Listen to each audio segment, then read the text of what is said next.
I'm one of the monks. I also write the music for Halo and work on the sound design. I'm Martin O'Donnell, and this is my little friend. Bigger than you think, O'Donnell. Joseph Staten. I do all the cinematics and otherwise pester Marty. Yeah, all the time. But we have to work together as a team because, well, what is visuals without audio? That's true.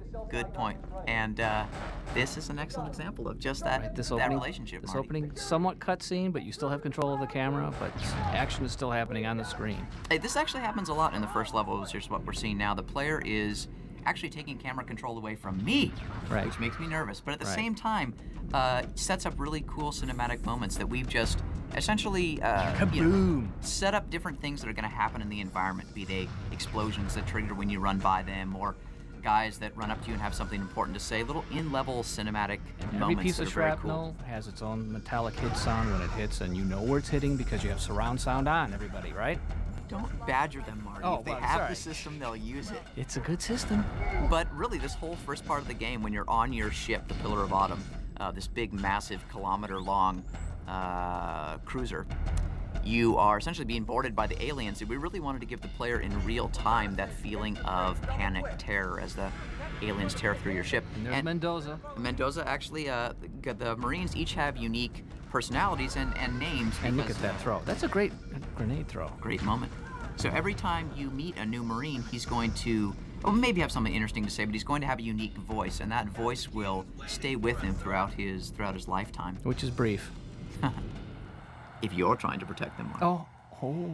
And this is a part of an insertion cinematic, what we call the cinematic moments at the beginning of a level, where we introduce the level to the player, show them the environment they're going to fight in, maybe show them a preview of the enemies they're going to face, that sort of thing. And hear the ambient background of the birds and the wind and the Covenant dropship coming from far away, and the music swelling as you see the sun. And this is actually a pretty challenging environment. You're not hearing that at this moment. You're hearing us. Right, sure. But, okay, just pretend. But a pretty challenging environment to actually try to create cinematics for and add sounds to, just because it is so big and imposing. And a giant waterfall over to your right, which is echoing off the cliffs. And it really, truly is echoing because we have environmental modeling, digital signal processing chip on the Xbox, which we can set to all sorts of environmental models. Like this is a huge room with a really big echo. And this is the Arnold Schwarzenegger shot. I don't know why you refer to that as the Schwarzenegger shot. Don't you remember when it's that movie? Clearly a sort of Godard. Anyways, that's another insertion cinematic, again, showing the player who they're going to fight, where they're going to fight them. Yep. And if you're quick enough on this level, you can actually steal one of the Banshees, this alien flying vehicle, from the aliens before they're able to get into it. And to show you how big it is, I think if you were to get in this Banshee and just fly straight across to the other side, it still takes you like 20 seconds. It's a really big And every space. one of those little plasma hits, when it hits the wall, has its own little unique burning sound. Which was partially my mouth noise, by the way, for those of you who didn't know that. That's gross, dude. Yeah, okay. But mouth noises are good for games, trust me. Because you know what, everybody else. Something else hey, too. Hey! Edit that out. All right. Yeah. Okay, so where are we? Look at those hooves that these guys have. Those creatures are great. You know, whenever you kill one of those creatures, you should definitely get up close and just look at it for a while, because it's unbelievable what it looks like. Actually, we don't really spend a lot of time luxuriating on and actually showing you the aliens in the cinematics, right. which is too bad, because every little piece of them has a sound when it clanks. This hunter's armor, his shield, for example. Even when he's breathing, he makes sounds, and it's tied directly to the way his idle animations work, and then his action animations. My favorite sound I think I've heard that you've created so far, Marty, though, is when you sneak up behind one of these hunters and you melee attack them in the game, and then, I'm not going to spoil it, but you just got to listen to the sound they make when they die, when they fall forward and die. Kabonk. It's good stuff.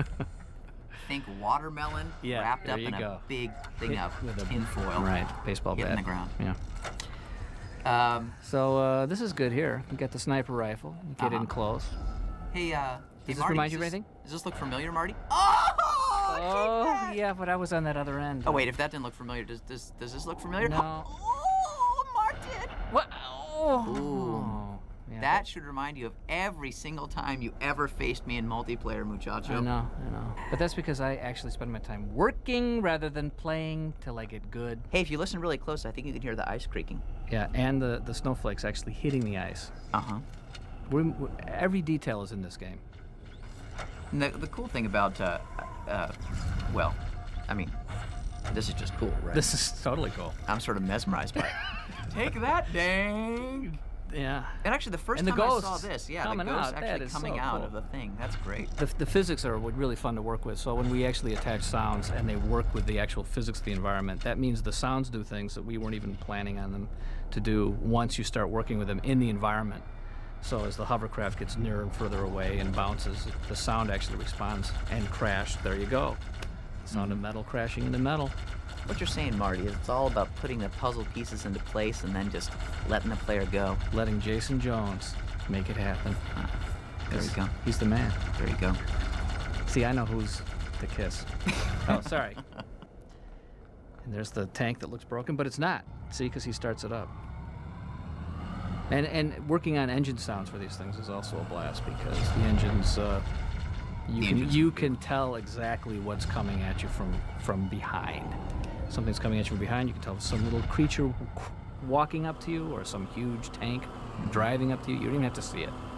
A lot of the time in Halo, when you're going through these big environments, we are built-in moments of transition. This, that we haven't created the cinematic for it yet, is going to be one of those situations where you come into a new environment that's huge and massive, and you want to show it in third person and figuring out a way to pull back and say, hey, this is how big. This is how big and cool it is. Kaboom! Oh.